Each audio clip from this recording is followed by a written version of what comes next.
لمحے تمہارے ساتھ ہے اینما کنتم، تم کہیں بھی ہو۔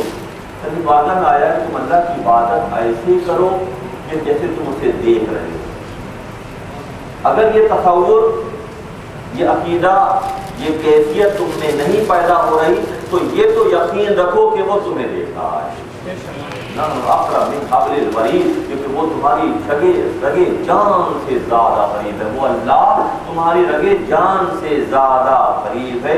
تو حضرت مولانا جلال الدین رومی رحمۃ اللہ علیہ مثنوی شریف میں اس واقعے کو بیان کرتے ہیں، وہ معکم اینما کنتم، کہ دیکھیے کیسا زاویہ دکھاتے ہیں کہ جو ایک مرتبہ سن لے تو تمثیلی انداز ہے، واقعات اس انداز میں بیان کیا جاتا ہے کہ دیکھنے میں ایسا لگتا ہے کہ کوئی کہانی بیان کی جا رہی ہے، مگر جب وہ معاملہ گفتگو اپنے آخر پر پہنچتی ہے تو منظرنامہ صاف ہو جاتا ہے۔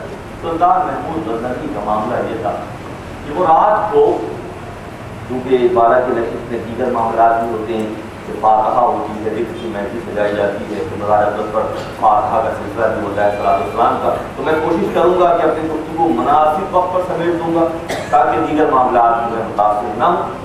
سلطان محمود غزنوی کا معاملہ یہ تھا کہ وہ بھیس بدل کر، توجہ رکھیے گا کہ ہم گفتگو کر رہے ہیں اللہ کے ہر لمحے ساتھ ہونے کے حوالے سے۔ بنیادی نقطہ یہ ہے کہ اللہ ہر لمحے ہمارے ساتھ ہے، تو اس کو سمجھا کیسے جائے؟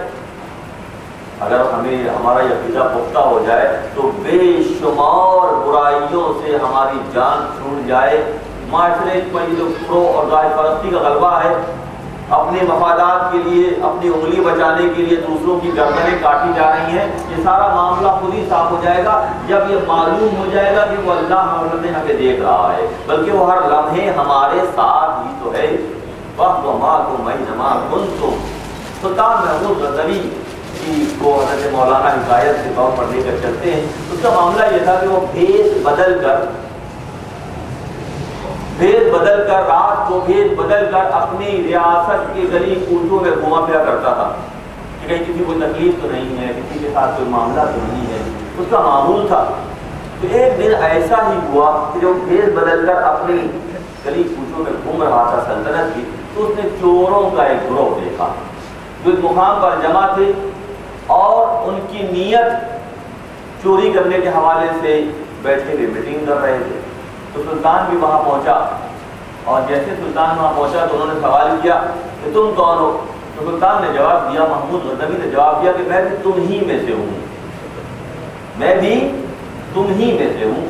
تو اب جب گفتگو ہوتی ہے تو اپنی مہارت بھی دکھائی جاتی ہے، کون کس شعبے کا ماہر ہے، کون کس شعبے کا ماہر ہے، کوئی انجینئرنگ میں ماسٹر ہے، کوئی پی ایچ ڈی کی ڈگری پہ کام کر رہا ہے، کوئی کیمسٹری میں ماسٹر ہے، اس طرح کام ہوتے ہیں عام طور پر۔ تو چوروں کا معاملہ یہ تھا کہ اپنی خوبیاں بیان کر رہے تھے۔ ایک نے کہا کہ میری خوبی یہ ہے کہ میں اگر کتا بھونکتا ہے رات کی تاریکی میں تو مجھے معلوم ہو جاتا ہے کہ کتا کیا کہہ رہا ہے، جو کتا کیا کہہ رہا ہے مجھے معلوم ہو جاتا ہے۔ دوسرے نے کہا کہ میری خوبی یہ ہے کہ میں رات کو کے اندھیرے میں اگر کسی کو دیکھتا ہوں تو دن کی روشنی میں اس کو دیکھوں تو پہچان لیتا ہوں۔ تیسرے نے کہا کہ میری خوبی یہ ہے کہ میں مٹی سونگ کر بتا دیتا ہوں کہ خزانہ کہاں دفن ہے۔ چوتھے نے کہا کہ میری صلاحیت یہ ہے کہ میں کمن ڈالتا ہوں تو بلند ترین عمارت پر میری کمن جا کر پھنس جاتی ہے، میں اس پہ چڑھ کر دوسری طرف اتر جاتا ہوں۔ چوتھے نے کہا کہ میرے ہاتھ اتنے مضبوط ہیں کہ میں جہاں چاہوں نقب لگا لیتا ہوں، پھوٹ ڈالتا ہوں۔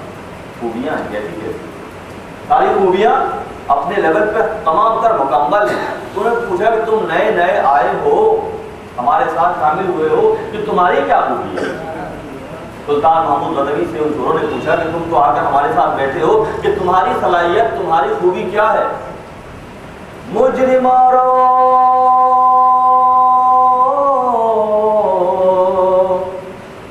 چوب جلادا دہن،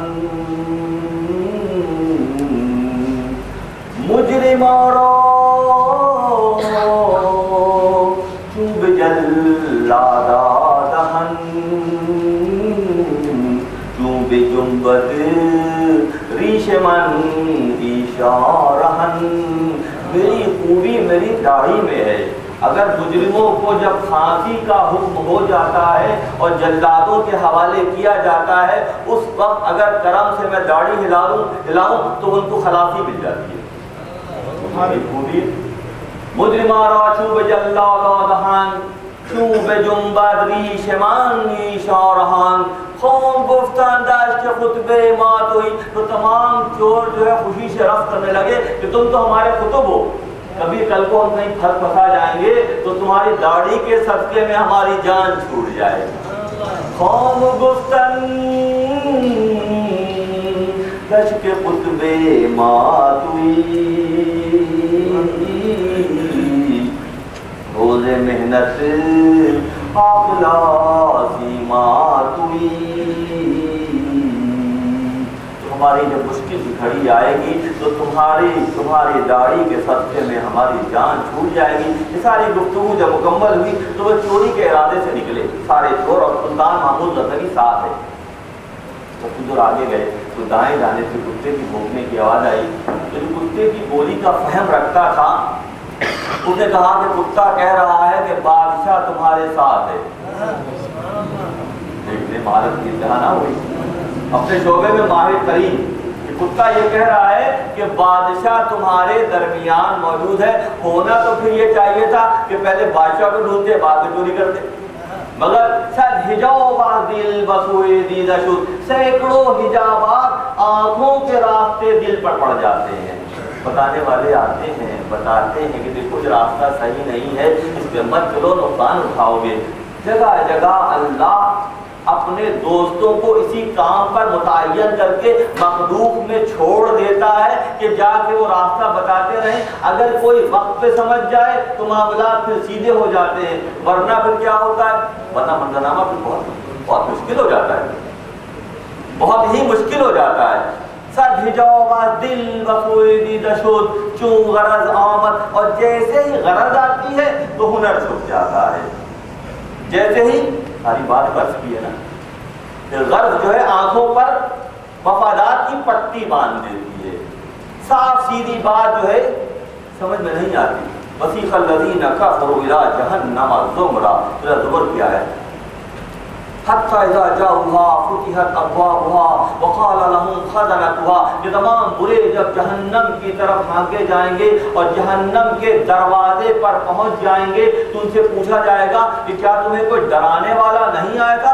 الم یاتکم رسول منکم، کہ ہماری طرف سے رسالت کا حق ادا کرنے تمہیں غلط راستے روکنے والا کوئی نہیں آیا تھا؟ لیکن آیا تو تھا، ہم نے اس کی بات اپنے مفادات کی وجہ سے نہیں سنی، ہم نے اس کی بات اپنے مفادات کو ترجیح دے کر نہ سنی، ہم دنیا ہی میں لگے رہے۔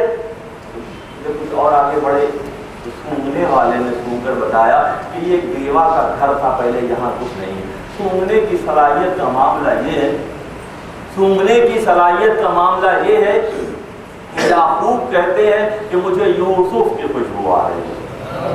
یا تو سونگنے کی صلاحیت کو نیگیٹیولی یوز کر کے خزانے تلاش کرتے پھرو، اور اگر اللہ کی راہ پر استقامت سے چلتے رہے تو وہ کیفیت تم میں بھی پیدا ہو سکتی ہے کہ یعقوب جو ہے میلوں دور سے یوسف کے خوشبو سونگ رہے ہیں۔ یا ہمارے آقا، ہماری جانیں، ہماری روحیں آپ پر قربان۔ احمد مرتبہ احمد مصطفیٰ صلی اللہ علیہ وسلم فرماتے ہیں کہ مجھے یمن سے دوست کی خوشبو آ رہی ہے۔ کس کی؟ اویس قرنی کی خوشبو آ رہی ہے۔ کیسا عاشق صادق جو اللہ کے نبی سے ملے بھی نہیں، جو اللہ کے نبی سے ملے بھی نہیں، مقام و مرتبہ کس طرح حصے میں آیا کہ اللہ کے نبی سے دارائے بشریت میں ملنے کا اتفاق نہیں ہوا اویس قرنی کو۔ غزوہ احد کے موقع پر نبی صلی اللہ علیہ وسلم کے دندان مبارک شہید ہوئے، اویس کے پاس یہ اطلاع پہنچی کہ اللہ کے نبی کے دانت جو ہے وہ شہید ہو گئے۔ پوچھنے والے سے پوچھا کہ کون سا شہید ہوا ہے؟ کہنے لگا میرے علم میں نہیں ہے۔ اویس نے عشق کے غلبے کی وجہ سے اپنے سارے دانت توڑ دیے، منزل پالی اویس نے، عشق کی اتمام انتہا کر دی اویس قرنی نے۔ تو حضرت جابر رحمۃ اللہ فرماتے ہیں اپنے کلام میں، از عشق تو دندان شکست است بالفت،